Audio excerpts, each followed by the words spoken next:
The Galactic Council chamber fell silent as Ambassador Sarah Chen stepped up to the crystalline podium. Around her, representatives from dozens of species observed with barely concealed disdain. The Zephyrian's tentacles writhed in what she recognized as amusement, while the insectoid Cathera clicked their mandibles in rhythmic mockery.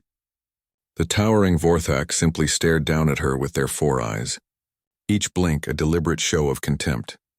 "The human request to address the council," announced Councillor Zerath, the jellyfish-like Etherian whose voice resonated through bioacoustic translators, "though I fail to see what this primitive species could possibly contribute to our discussion of the Forbidden Archives." Murmurs of agreement rippled through the assembly. Sarah had expected this reaction. For 3 standard years, humanity had been the laughingstock of the galactic community. They were the newest members, the most technologically backward, the species that still used crude chemical propulsion, and hadn't even mastered faster-than-light communication without external relay stations. "Honored counselors," Sarah began, her voice steady despite the weight of 1,000 contemptuous stares. "Humanity wishes to volunteer for the expedition to decipher the progenitor ruins on Kepler 442b. The chamber erupted in what could generously be called laughter, though it sounded more like a cacophony of biological noise, chirps, buzzes, harmonic vibrations, and ultrasonic frequencies that made Sarah's teeth ache. "The humans want to play archaeologist," wheezed Counselor Grex, the amphibian Solarian whose throat sac inflated with each derisive word. "These creatures who only discovered, writing 5,000 years ago, want to decode the language of beings who vanished before their son was even born, the progenitor. Script has defied translation for over 10 million years," added Counselor Zix, her 6 arms gesturing dismissively. "Our greatest scholars, our most advanced AI systems, our quantum linguistic computers, all have failed. And you think your species, which still argues about the interpretation of their own historical texts, can succeed where we have not?" Sarah waited for the noise to die down.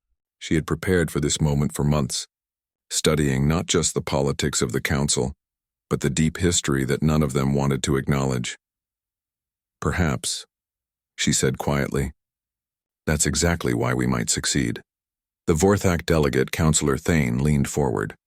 "Explain yourself, human. You call the progenitor's language dead," Sarah continued. "But languages don't simply die, they evolve. They leave traces, fragments, echoes in the languages that come after. You've been approaching this as a purely logical problem, trying to decode it like a mathematical equation. But language isn't just about information transfer. It's about culture, emotion, the way a species thinks and dreams and fears." "Preposterous," snorted Zerath. "The progenitors were the most advanced civilization in galactic history. Their neural patterns were quantum-based. Their thought process is fundamentally different from any current species. What could your primitive emotional reasoning possibly offer?" Sarah smiled, and something in that expression made several counselors shift uncomfortably. "Because, honored Zerath, we've met them before." The chamber fell dead silent. 3 months ago, our archaeological team on Earth discovered something interesting in the Göbekli Tepe complex. Buried beneath the known structures, we found stone tablets with markings that didn't match any known human script. When our linguists ran them through the Galactic Archives comparative database, they found a 23.7% structural similarity to the progenitor fragments you've collected. Counselor Thane's 4 eyes narrowed. "Impossible. The progenitors vanished 65 million years ago. The same time," Sarah said softly, "that an asteroid impact caused a mass extinction on Earth. The same time your own geological records show massive quantum energy signatures throughout this galaxy. Tell me, counselors, what if the progenitors didn't just vanish? What if they scattered? What if some of them came to a small blue world on the galaxy's rim and tried to preserve their knowledge?" The silence stretched taut. Sarah could see the implications dawning on their faces, or facial equivalents. "They wouldn't have survived," Zerath protested, but his voice lacked its earlier confidence. "The environmental conditions, the atmospheric differences—" "No, they wouldn't have survived," Sarah agreed. "But their ideas might have. Their stories, their ways of thinking about the universe, fragments passed down through oral tradition, eventually carved in stone, evolving over millions of years into what we call mythology." She activated her portable hologram projector. Ancient symbols flickered in the air, some from Sumerian tablets, others from Mayan codices, and finally, the ethereal script from the progenitor ruins. "Our word dragon," she continued, appears in cultures across Earth that never had contact with each other. The symbol means great serpent who guards knowledge in almost every instance.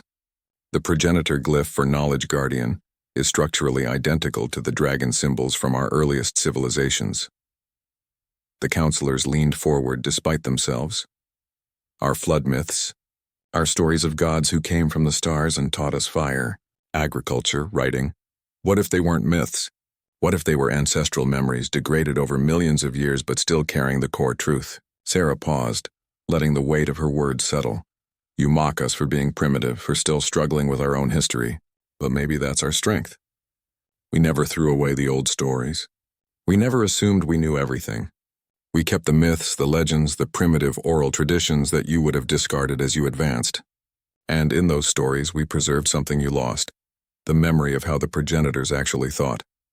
Counselor Zerath's bioluminescent patches flickered uncertainly. This is theoretical at best. Then let us prove it, Sarah said. Give us 6 months on Kepler 442b. If we fail, you've lost nothing but time. But if we succeed, she didn't need to finish.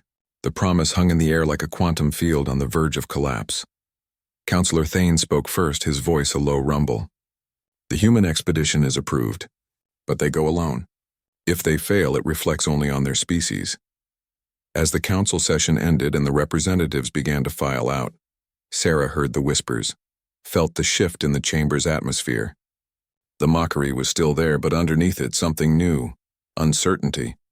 For the first time in 3 years, the other species weren't entirely sure what humanity might be capable of. 6 months later, when the quantum pulse message arrived from Kepler 442b, transmitted in perfect progenitor script, thanking the galaxy for finally remembering how to listen to the voices of the past, the council chamber fell silent once more. But this time it was the silence of awe, not contempt.